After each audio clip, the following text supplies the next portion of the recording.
بسم اللہ الرحمن الرحیم۔ نماز فجر کے بعد لازمی پڑھیں، ہر پریشانی آسانی میں بدل جائے گی۔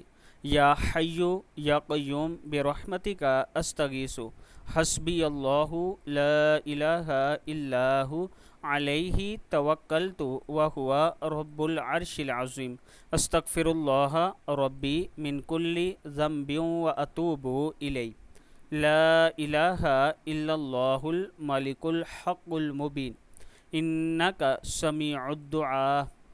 پھر پڑھ لیں ایک مرتبہ، یا حیو یا قیوم برحمتک استغیث، حسبی اللہ لا الہ الا ہو علیہ توکلت وہو رب العرش العظیم، استغفر اللہ ربی من کل ذنب واتوب الیہ، لا الہ الا اللہ الملک الحق المبین، انکا سمیع الدعاء۔ صدق اللہ العظیم۔